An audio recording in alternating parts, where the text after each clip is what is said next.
Hello everyone, this is Savita Chauhan. Welcome to social science classes. इस video में student हम discuss करेंगे class 7 geography chapter 5 water. Previous video में student हम discuss कर चुके थे वेव्स एंड ओशन सर्कुलेशन। इस वीडियो में स्टूडेंट हम डिस्कस करेंगे सुनामी, द अर्थ पैंडेमोनियम।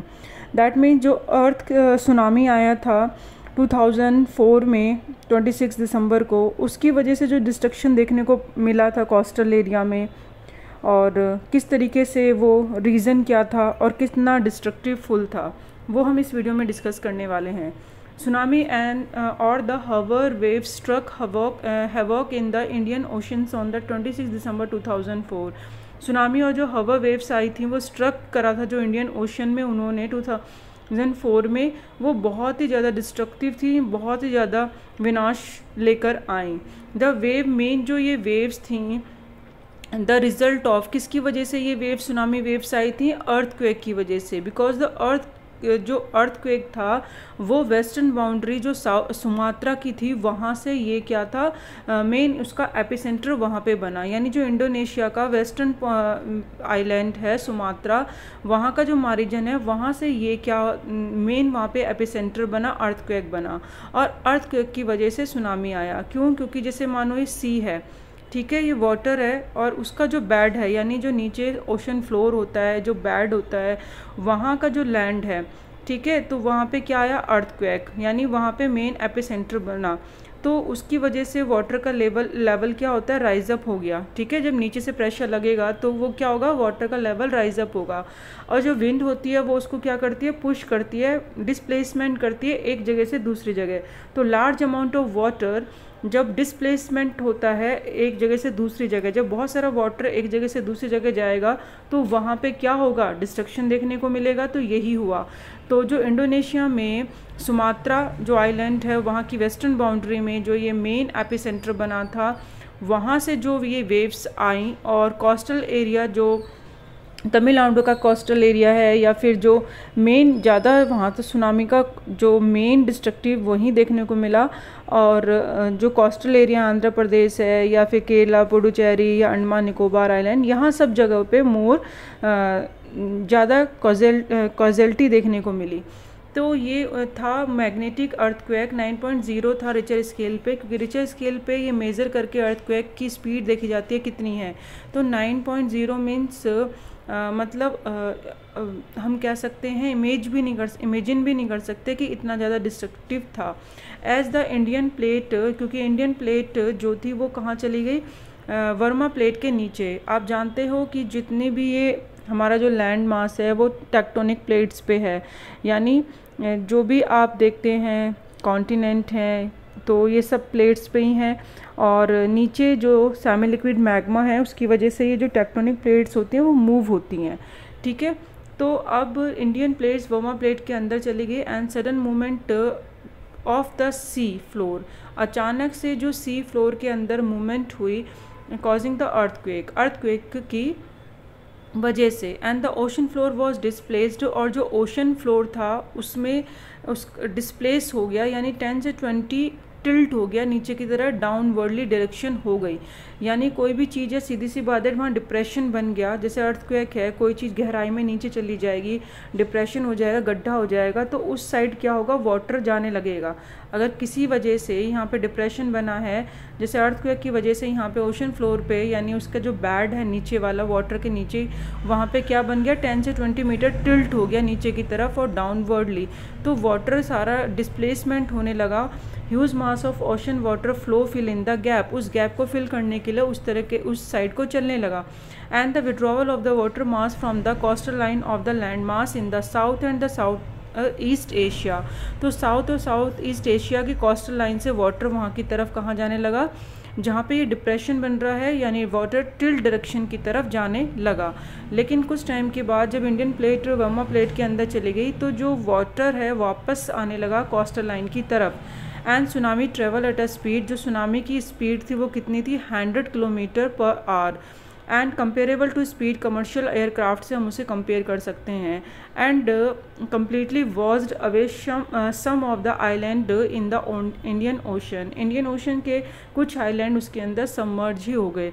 जैसे कि Indira point in the Andaman Nicobar island में जिसे हम कह सकते हैं ये एक था और सबमर्ज हो गया, जिसे सदर्न मोस्ट पॉइंट कहा जाता है ऑफ इंडिया का, एंड गॉट कम्प्लीटली सबमर्ज, और बिल्कुल वो सबमर्ज हो गया। यानी जो अंडमान निकोबार का जो ये नीचे वाला सबसे आइलैंड था वो क्या हो गया, वो सबमर्ज हो गया। ठीक है, और ये इंदिरा पॉइंट मीन्स वहाँ पे क्या था, ये एक लाइट हाउस था और वो बिल्कुल अब नहीं है, 2004 में सबमर्ज हो गया, डूब गया। Waves move from earthquake epicentre from Sumatra toward the Andaman island and Sri Lanka. आपको पता है वेव्स जो होती हैं अर्थक्वेक की वो क्या करती हैं, मूव करती हैं, डिफरेंट डायरेक्शन में आगे तक जाती हैं। तो सुमात्रा से वो चलना स्टार्ट करती हैं और श्रीलंका और अंडमान आइलैंड तक पहुंचती हैं, यहाँ तक कि मेडागास्कर आइलैंड यानी जो साउथ अफ्रीका के ईस्टर्न बाउंड्री पे है वहाँ पर भी देखने को मिला। एंड लेकिन वेव्स की लेंथ डिक्रीज़ हो गई, डेप्थ ऑफ वाटर का जो था साथ साथ जितना था वो भी कम होने लगा, and travel speed of decline होने लगी per hours less than 70 kilometre and per hours के according, and tsunami wave travel up to depth of 3 kilometre. तो दैट मीन्स जितना हम कह सकते हैं एपिसेंटर पे जितना बहुत ज़्यादा स्पीड होती है, उतना ही जितना डिस्टेंस पे वो जाना स्टार्ट करती हैं वेव्स, वहाँ पे थोड़ा सा स्पीड कम हो जाती है। और फिर यहाँ पे कह सकते हैं coastal killing more than, coastal पे जो डिस्ट्रक्शन था इफेक्टफुल था, मोर देन था, एंड लैक ऑफ हाउसेज ज़्यादा अफेक्टेड हुए, peoples and worst effect from the coastal area of Andaman और तमिलनाडु, केरला, पुडुचेरी, अंडमान एंड निकोबार आइलैंड, क्योंकि इनलैंड में इतना देखने को नहीं मिलता जितना कोस्टल लाइन में डिस्ट्रक्शन देखने को मिलता है। क्योंकि स्टूडेंट्स ये तो आपने भी देखा होगा कि जो मेन बाउंड्री होती है वहाँ पे ज़्यादा डिस्ट्रक्टिव होती है, वहाँ पे ज़्यादा इफेक्ट आता है किसी अर्थक्वेक का। Earthquake can not be predict in advance, हम अर्थक्वेक को पहले से तो नहीं पता लगा सकते, बट पॉसिबल है 3 to 4 आवर्स पहले हम सुनामी को प्रिडिक्ट कर सकें, और अर्ली वार्निंग अगर पहले से ही आ जाती है तो वो ज़्यादा बेस्ट है। And such early warning system in place across the Pacific ocean, Pacific ocean का पता कर सकते हैं but not in the Indian ocean, और इंडियन ओशन पे क्योंकि इतना वहाँ पे ये आते भी नहीं हैं और इतना फिर कभी सोचा भी नहीं था कि इतना बड़ा जो सुनामी है वहाँ पे आ सकता था जो 2004 में आया। क्योंकि पैसिफिक ओशन क्या है, वो एक उसे हम क्या कहते हैं, उसे हम पैसिफिक रिंग ऑफ फायर भी कहते हैं, क्योंकि यहाँ ऑस्ट्रेलिया है या नॉर्थ अमेरिका के बीच में जो ये ऐसे बनी हुई है फायर। तो आपको पता है जो प्लेट्स की जो बाउंड्रीज़ होती हैं, तो जो यहाँ पे ये प्लेट्स हैं, ठीक है, ये जो प्लेट्स हैं यहाँ पे, तो इस प्लेट्स पे हम कह सकते हैं कि ज़्यादा डिस्ट्रक्टिव देखने को मिला, क्योंकि जो छोटे छोटे जॉइंट्स होते हैं, जो प्लेट्स की बाउंड्री होती है, कोई भी हलचल होती है, मूवमेंट्स होती है, वॉल्केनिक इरप्शंस होता है, तो वहाँ का सबसे पहले इफेक्ट बाउंड्री पे आता है। तो यहाँ पे इतना सारा प्लेट बाउंड्री होने की वजह से यहाँ पे डिस्ट्रक्टिव ज़्यादा देखने को मिलता है कंपेरेटिवली जो यहाँ पे इंडिया है और इंडिया का ये इंडियन ओशन है, तो यहाँ पे इतना नहीं आता, इसीलिए यहाँ पे इतना सोचा भी नहीं था और इतना प्रिडिक्ट भी नहीं कर पाए। यानी जो पैसिफिक ओशन है, अगर हम देखें, such early warning system are in place across the Pacific Ocean but not in Indian Ocean. Tsunami are rare in the Indian Ocean, क्योंकि बहुत ही रेयर होता है कि इंडियन ओशन में कोई सुनामी आए, क्योंकि वहाँ पे इतनी प्लेट बाउंड्रीज नहीं हैं। And seismic activities less compare to the Pacific से कंपेयर करें तो इंडियन ओशन में थोड़ा सा कम सेस्मिक एक्टिविटीज़ देखने को मिलेंगी। एंड बट जो ये 2004 में आया था, इसने तो बहुत ही ज़्यादा डिस्ट्रक्शन करा। Ravages in the south and south east Asian coast most devastating tsunami था लास्ट सेवरल 100 ईयर्स में, and large damage cost to life, property and primary result of the, ये सब क्यों हुआ, इतना प्रॉपर्टी डैमेज हुई, लाइफ डैमेज हुई, क्योंकि मॉनिटरिंग की कमी थी, पहले से ही किसी ने इतना नहीं सोचा था। And not a early warning system, knowledge among of the coast dwellers of Indian ocean के जो कोस्टल एरिया में रहने वाले ड्वेलर्स हैं, निवासी हैं, अगर उनको पहले से ही इन्फॉर्मेशन पता होती है, वार्निंग पता होती है, तो शायद वो अपने आप को बचा पाते अपनी लाइफ को। क्योंकि मोस्टली देखा गया जो ट्राइबल कम्युनिटीज़ थी वो अपने आप को बचा पाई कंपेरेटिवली कोस्टल एरिया में। क्यों? क्योंकि उनके पास कुछ ऐसे मेथड होते हैं जिससे हम प्रेडिक्ट कर लेते हैं। जैसे कि कहा जाता है कि कि जैसे कि जो एलिफेंट्स होते हैं उनकी बोन्स में पता चल जाता है कि उनको कि कुछ वेव्स हो रही हैं नीचे, तो वो बहुत ज़्यादा श्रिल नॉइज़ निकालना स्टार्ट करते हैं एक साथ सारे के सारे जो एलिफेंट्स होते हैं। तो कम्युनिटीज़ का मानना है ट्राइबल्स का कि भाई अर्थक्वेक आने वाला है या कोई सुनामी आने वाली है, या फिर वाटर के अंदर जो फिशेज़ हैं वो ऊपर की तरफ जंपिंग करना स्टार्ट कर देती हैं बाहर आके, बहुत सारी फिशेज़ एक साथ, तो भी ये पता चल जाता है कि भाई अंदर वेव्स क्या कर रही हैं, मतलब हलचल हो रही है, तो सुनामी आने के चांसेस हैं। तो ये सारे प्रिडिक्ट मेथड होते हैं। And the first indication of tsunami is approaching is the rapid withdrawal of water from the coastal region and follow by the destructive waves. पहला इंडिकेशन सुनामी का यही होता है कि जब बहुत तेज़ी से पानी पीछे की तरफ जा रहा है, यानी जो कोस्टल लाइन पे पानी होता है वो पीछे की तरफ जाने लग जाता है, तो ये एक सबसे बड़ी पहचान होती है। क्योंकि हम कहते हैं जब छोटी छोटी वेव्स जो पीछे की तरफ जा रही हैं, जैसे कि आपको बहुत तेज़ भागना है तो आप क्या करते हैं, थोड़ा सा पीछे हटते हैं और बहुत तेज़ी से भागते हैं। ऐसे ही वेव्स होती हैं, वो थोड़ा सा अगर पीछे हट रही हैं तो और फिर वो बहुत ऊंचा होके, यानी अपने आप को बहुत विशाल एक लेवल पे लेकर आती हैं, अपना लेवल बढ़ा के और राइज अप करके जब आती हैं, तो दैट मीन्स वो क्या है, वो सुनामी की पहचान होती है। And follow by destructive waves, ये डिस्ट्रक्टिव वेव में चेंज हो जाती हैं। When the happen on the coast instead of people going to high the ground, जब ऐसा वहाँ पे हो रहा था तो वहाँ से हटने की जगह जो लोग थे वो क्या कर रहे थे, ग्राउंड की तरफ जाने लगे एंड असेंबल होने लगे, इकट्ठा होने लगे। And coast to the view the miracle, और इसको मिरेकल कहने लगे, देखने लगे अरे ये तो बहुत जादू है कि कोस्टल लाइन का पानी देखो पीछे की तरफ जा रहा है, ये क्या हो रहा है। इसका परिणाम ये हुआ कि जो वहाँ पे लार्ज कैजुअलिटी देखने को मिली, बहुत ज़्यादा लोग की जो ऑन लुकर थे वहाँ पे क्यूरियस थे उस चीज़ को देखने के लिए कि जो मिरेकल है, और जो ये इस तरीके की जाइगेनेटिक वेव्स हैं, सुनामी वेव्स हैं जो स्ट्रक करके उनकी लाइफ को उन्होंने क्या कर दिया, ख़त्म कर दिया। क्योंकि वो सब वहाँ पे खड़े हुए थे अपनी लाइफ को बचाने की जगह, वो कोस्टल लाइन पे वो सब चीज़ें देख रहे थे कि वाटर पीछे क्यों जा रहा है, लेकिन जब वाटर आगे की तरफ बहुत स्पीड से आया तो वो अपने आप को वहाँ से बचा नहीं पाए। तो ये कुछ चीज़ें होती अगर हो जाती तो शायद इतना डिस्ट्रक्शन लाइफ का नहीं देखने को मिलता।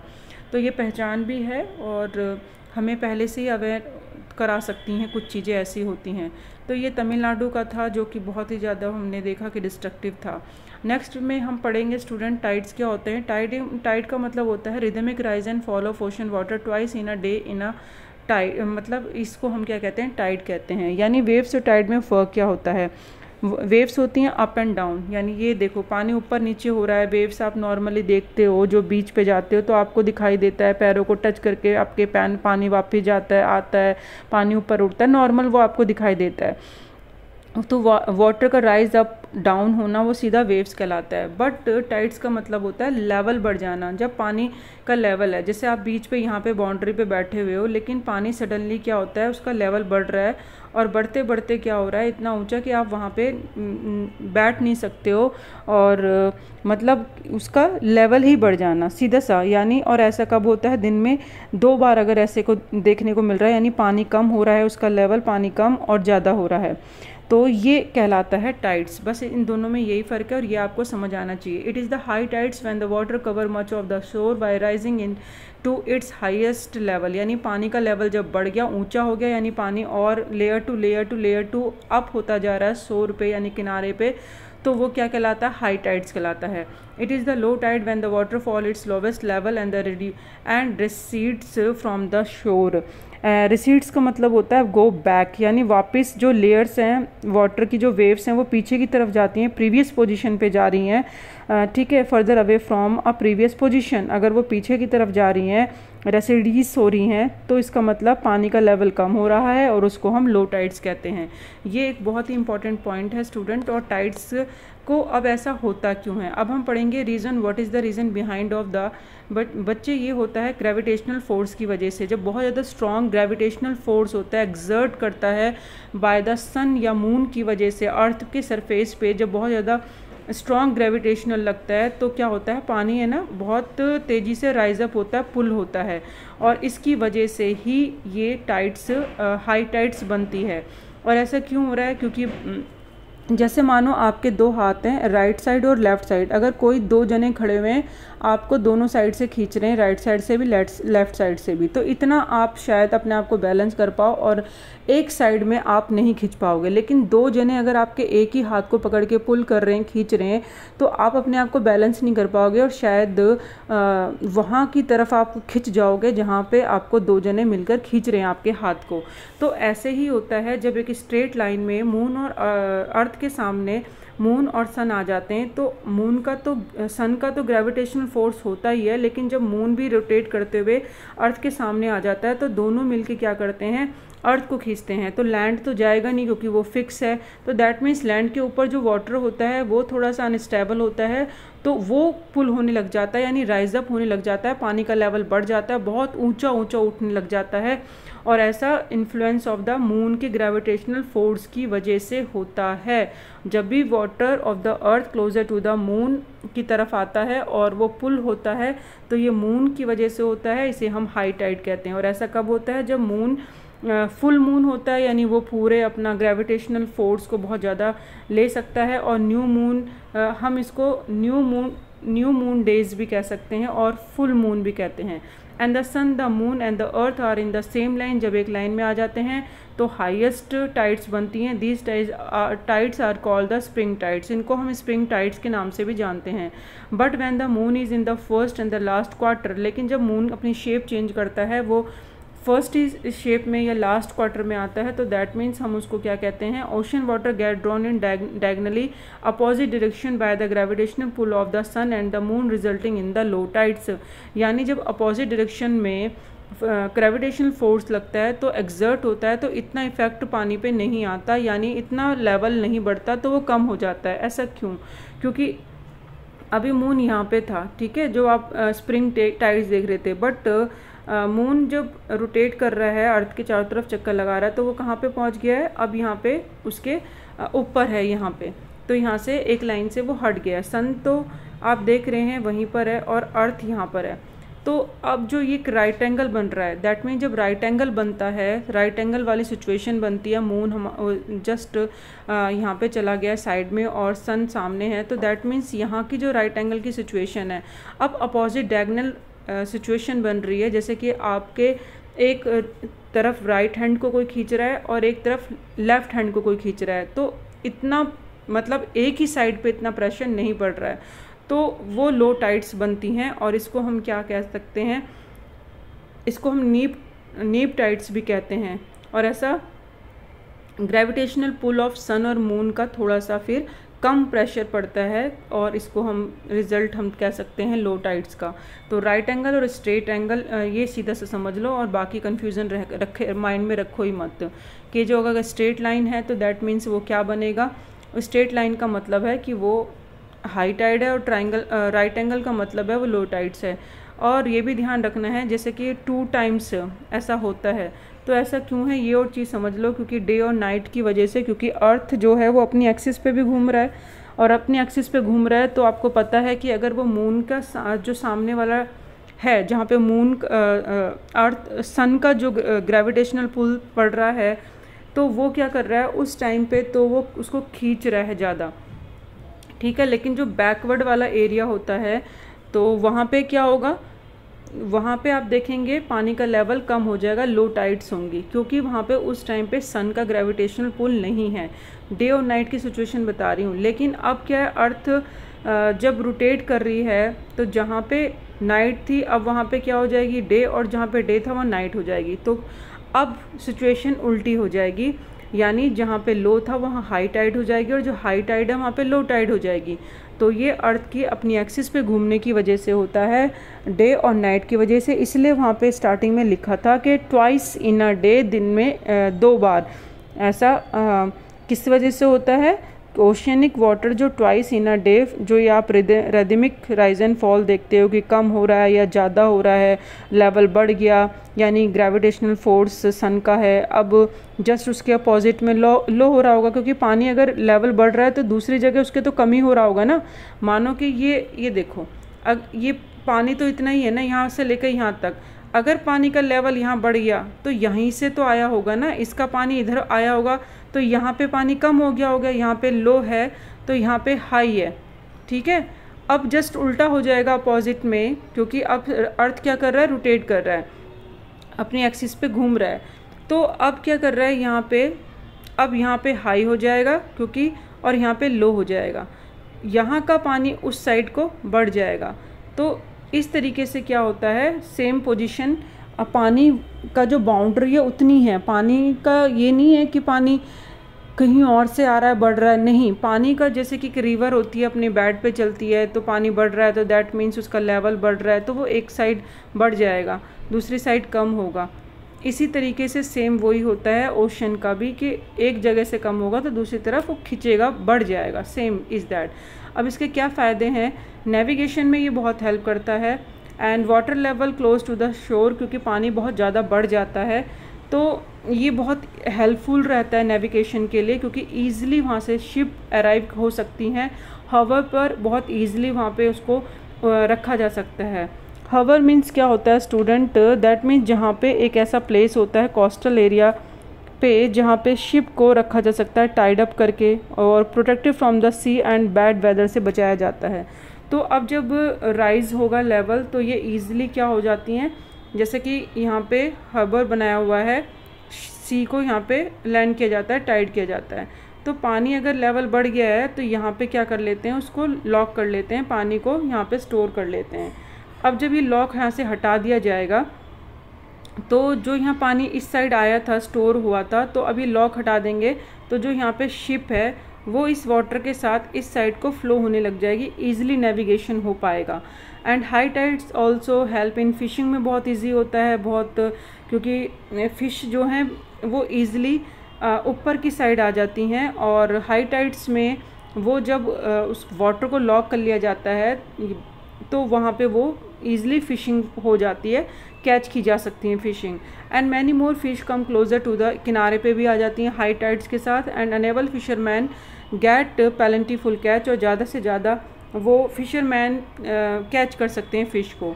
And the rise and fall of water due to tides of being used to generate electricity in some places, और कई बार तो जो ये राइज और फॉल देखने को मिलता है वाटर के लेवल का, टाइड्स का, उसकी वजह से इलेक्ट्रिसिटी भी जनरेट होने में बहुत हेल्प होती है। क्यों, क्योंकि जैसे यहाँ पे फैंस लगाए हुए हैं, ठीक है, यहाँ पे फैंस लगाएं, तो जो वाटर का लेवल बढ़ जाएगा तो वो पानी अंदर आएगा, यहाँ पे स्टोर करेंगे उसको, तो भी फ़ैन रोटेट करेंगे तो इलेक्ट्रिसिटी जनरेट करने में हेल्प होगी। और जब यहाँ पे लेवल लो हो जाएगा पानी का, तो यहाँ से पानी को जब मतलब उसको ड्रेन किया जाएगा, छोड़ा जाएगा, तो भी यहाँ से जाते हुए भी फ़ैन को रोटेट करेंगे, तो ये फ़ैन रोटेट होने की वजह से यहाँ पे इलेक्ट्रिसिटी जनरेट होगी। तो लो टाइड्स और हाई टाइड्स दोनों की वजह से ही, दोनों टाइम पे ही फ़ैन मूव करेगा और लाइट क्या होगी, जनरेट होगी, इलेक्ट्रिसिटी। ओशन करंट्स किसे कहते हैं? Ocean currents are stream of water flowing constantly on the ocean surface in definite direction. जब वाटर ओशनिक जो वाटर है वो एक डेफिनिट वे में चलता है, कंस्टेंटली चलता है, लगातार चलता है, तो वो क्या कहलाता है? ओशन करंट कहलाता है। ये लो हो या मतलब वार्म और कोल्ड करंट दो तरह के होते हैं। वार्म ओशनिक करंट का मतलब होता है जो कि इक्वेटर के पास होते हैं। इक्वेटर 0 डिग्री से लेके वो पोल की तरफ फिर जो वाटर है चलना स्टार्ट करता है, तो उसको हम क्या कहते हैं? Toward the pole. And the cold current carry water from polar to high latitude to the tropical lower. यानी जो ये 0 डिग्री इक्वेटर है, ये पोलर है 90 डिग्री पे, तो यहाँ से पानी किस तरफ चलेगा? इक्वेटर की तरफ। तो ये क्या है? यहाँ पे कोल्ड होगा क्योंकि सरफेस यहाँ पे कोल्ड है पोलर रीजन में, तो ये कोल्ड करंट होंगे, और जो इक्वेटर पे है वो वार्म करंट होंगे। तो यहाँ पे सिचुएशन जस्ट अपोजिट है। एंड नेक्स्ट है Labrador. Ocean current is cold current while the gulf stream is a warm current. Gulf और लैब्राडोर ये आपको ध्यान रखने हैं। And the ocean current influence the temperature. ये सब क्यों होता है? ओशन में जो भी करंट हो रहे हैं वो टेम्परेचर की कंडीशन पे ही डिपेंड करते हैं। टेम्परेचर लो है या इंक्रीज़ है। Warm current bring about warm temperature over land surface. Warm current कब बनते हैं? जब जो वाटर का सरफेस होता है अगर बहुत गर्म होता है। इक्वेटर के पास वाटर क्या होता है? गर्म होता है टेम्परेचर की वजह से। तो वाटर का जो ये सरफेस है ये भी वार्म हो जाएगा और विंड क्या है इसको मूव करेगी, तो यहाँ पे जो करंट बन रहे हैं वो वार्म बनेंगे। एंड जहाँ पे वार्म एंड कोल्ड करंट मिल जाते हैं वहाँ फिशिंग ग्राउंड डेवलप होता है, क्योंकि वहाँ पे न्यूट्रिशन अवेलेबल होता है। जैसे कि आप देखेंगे ना ज़्यादा ठंडा ना ज़्यादा गर्म वाटर आप यूज़ कर सकते हैं, नॉर्मल कर सकते हैं। तो फिशिंग के लिए भी नॉर्मल वाटर बहुत ज़्यादा हेल्पफुल रहता है वहाँ पे ग्रोइंग करने के लिए। तो यहाँ पे यही बोला है कि कोल्ड करंट और वार्म करंट जहाँ पे दोनों मिलते हैं वहीं पे फिशिंग होती हैं। And sea around Japan and eastern coast of north America, ये एग्जांपल्स हैं जहाँ पे ये कोल्ड करंट और वार्म करंट मिल जाते हैं और न्यूट्रिशंस ज़्यादा वहाँ पे पानी में पाए जाते हैं। फ़िशिंग वहाँ पे ग्रोइंग होती हैं, फ़िशिंग इंडस्ट्री और डेवलपमेंट वहाँ पे ज़्यादा देखने को मिलता है। And the area where a warm and cold current meet also experience foggy. जहाँ पे ये दोनों करंट मिलते हैं वहाँ थोड़ा फॉगी वेदर भी होता है, लेकिन वहाँ नेविगेशन के लिए थोड़ा सा डिफ़िकल्ट होगा क्योंकि क्लियर थोड़ा सा क्लाइमेट नहीं होता है। अब ये पिक्चर में स्टूडेंट आपको नज़र आ रहा होगा कि कोल्ड करंट, ये ब्लू वाले कोल्ड हैं और ये रेड वाले वार्म हैं। इस तरीके से जो ये आप देख रहे हैं एक कॉन्स्टेंटली फ़्लो हो रहा है वाटर का, क्योंकि यहाँ इक्वेटर है तो सीधी सी बात है टेम्परेचर ज़्यादा है तो पानी भी गर्म होगा, उसका सरफेस गर्म होगा। लेकिन अब ये एक लिमिट तक ही तो कहीं पे जाएगा, लेकिन फिर वो टर्न हो जाएगा जहाँ पे भी आके उसको कोस्टल लाइन मिलेगी। अब यहाँ पे भी वार्म है, वार्म के बाद अब नीचे का जो अंटार्कटिका सरफेस है, यहाँ पे सदर्न ओशन है, तो आर्कटिक ओशन है। तो यहाँ पे जो आप देखेंगे यहाँ का सरफेस क्या है, यहाँ का सरफेस बिल्कुल कोल्ड है, क्योंकि नीचे क्या है, कोल्ड वाटर है।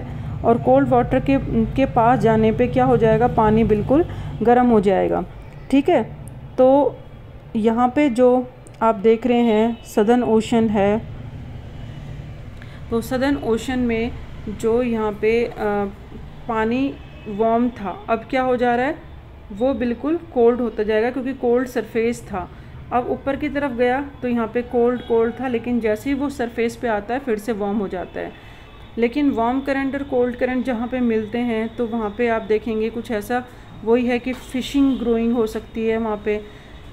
तो ये एक सर्कुलर मेथड, ये जो आप देख रहे हैं सर्कुलेशन मेथड, ये हर जगह आपको देखने को मिलेगा।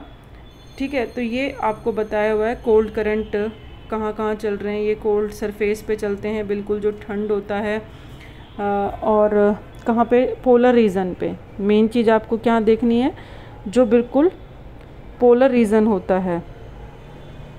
तो सदर्न ओशन में जो आप देख रहे हैं बिल्कुल यहाँ पे आपको कूल सरफेस मिलेगा, और कूल सरफेस में आपको कोल्ड करंट मिलेंगे। इक्वेटर के पास आपको क्या मिलेंगे, थोड़े सा कंपेरेटिवली वहाँ पे वार्म करंट होंगे।